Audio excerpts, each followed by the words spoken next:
पंजाब के बॉर्डर पर बनाया है और उसकी नकाब पोशी की रस्म उस वक्त के प्राइम मिनिस्टर अटल बिहारी वाजपेयी जी ने की थी और डॉक्टर फरूक अब्दुल्ला जी भी आए थे। मेरा ख्याल है कि 6-7 चीफ मिनिस्टर भी आए थे। इतनी बड़ी गैदरिंग थी कि मेरा ख्याल है जिंदगी में किसी ने नहीं देखी होगी। और प्यार के नाते मैं अपने गांव में एक स्कूल बनाया है, चौधरी देवीलाल जी के नाम पर ट्रस्ट बनाया, जिसमें चौटाला साहब भी मेंबर हैं और वो गांव के गरीब लोगों के बच्चों को वहां मुफ्त तालीम देते हैं। देखो, मैं आज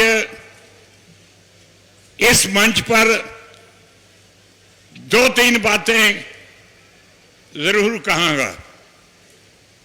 एक तो देखो, मेरा 70 साल का सियासी, इससे भी ज्यादा तजर्बा है। उम्र तो मेरी 93-94 साल की है। इसमें यही है, एक तो ये है अपने अपने सूबों में रीजनल पार्टी जो है, जो सूबे की पार्टी है, उसकी सरकार बनाई। जो लोग आपकी तकलीफें जानते नहीं, दिल्ली में बैठे हैं, कभी गांव देखा नहीं, कभी गरीब किसान की, मजदूर की तकलीफ नहीं देखी, वो आपकी तकलीफ का क्या हल कर सकते? इस करके जब तक आप रीजनल पार्टी को शक्ति नहीं देंगे, उस वक्त तक आपका कुछ नहीं बनेगा।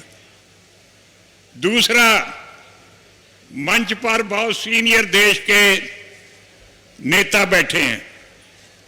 मैं इन सबको बेनती करूंगा कि रीजनल पार्टी सारे देश की इकट्ठी करे। चौटाला साहब, चौधरी वीरेंद्र सिंह जी ये काम कर सकते हैं, त्यागी साहब भी कर सकते हैं। जब तक आप इकट्ठे नहीं होंगे, आपका कुछ नहीं बनेगा। इकट्ठे होने से ही आप अपनी ख्वाहिशात पूरी कर सकते हैं। मुझे याद है कि इमरजेंसी के दिनों में हम तिहाड़ जेल में थे। वहां तकरीबन सारी पार्टियां जो अपोजिशन की है, कांग्रेस के खिलाफ थी, उनके नेता वहां थे। और फिर मेरे कमरे में जहां मैं रहता था, वहां उनकी सबकी मीटिंग की और कहा कि इकट्ठे होकर एक पार्टी बनाओ, तब आप कुछ देश की भलाई के लिए काम कर सकते हैं। और उन्होंने जनता दल पार्टी बनाई, जिसकी हुकूमत आई। सबसे बड़ी उसका जिक्र हो चुका है कि कुर्बानी की हद है। पहली नॉन कांग्रेस गवर्नमेंट में सारे एमपी ने चौधरी देवीलाल जी को हिंदुस्तान का प्राइम मिनिस्टर के लिए चुन लिया। तालियां बज गई। चौधरी दादा ने शुक्रिया अदा किया और कहा कि मेरी जगह वीपी सिंह को बना दो। कोई छोड़ता है? छोटी चीज नहीं छोड़ता कोई। लेकिन एडी बड़ी, इतनी बड़ी कुर्बानी मेरा ख्याल कोई और नहीं कर सकता, ये चौधरी देवीलाल जी कर सकते। सादगी थी उनमें, रहने बहने की सादगी, खाने पीने की सादगी, सादा जिंदगी और कुर्बानी उनकी जिंदगी का एक बहुत बड़ा हिस्सा था। इसलिए मेरी खास करके मंच पर बैठे जो लीडर होंगे, मेरी तो उम्र कुछ ज्यादा होगी, मुझसे तो अब इतनी हिम्मत नहीं होगी कि सारे देश की पार्टियों को इकट्ठा करूं। लेकिन चौटाला जी अभी भी इनमें बहुत हिम्मत है। मैं तो हैरान हो गया हूं कि कितनी हिम्मत है इनमें। कहते मैं हरियाणा के एक एक गांव में जाऊंगा। हर एक गांव में नहीं चौधरी साहब, हर एक स्टेट में जाएं और अपोजिशन में जो लीडर है उनको इकट्ठा करके एक मंच पर लाएं। देखो आप, हमारे पंजाब का क्या हाल हो रहा है। क्योंकि दिल्ली के हाथ में सब कुछ है, थोड़े दिनों में 4 चीफ मिनिस्टर बदले।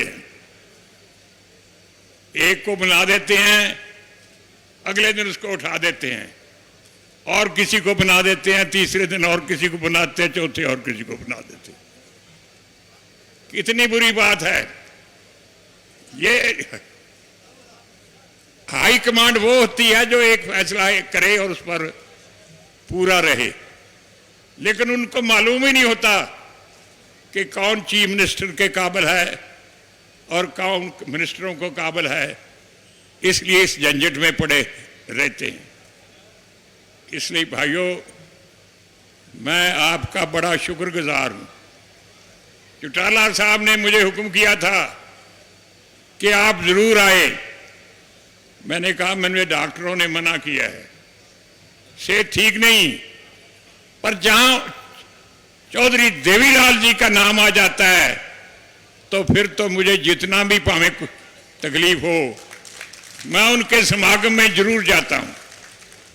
तो आज के दिन की सबको बधाई, चौटाला साहब को और उसके परिवार अबे चौटाला जी को सबको बधाई। और मैं आपको यही कहूँगा कि ये जो लोग आप आए हैं, ये एक एक वर्कर बन जाएं और अगली जो गवर्नमेंट है वो उन लोगों की बने जिनको आपकी तकलीफ़ों का पता है, जो गांव में रहते हैं, गांव का, किसान का, मजदूर का, जिनको इल्म है। इसलिए मैं ज़्यादा देर खड़ा भी नहीं रह सकता, ज़्यादा बोल भी नहीं सकता। मेरी इतनी हाजिरी लुआएं, मैं बहुत बहुत आपका शुक्रगुजार हूँ।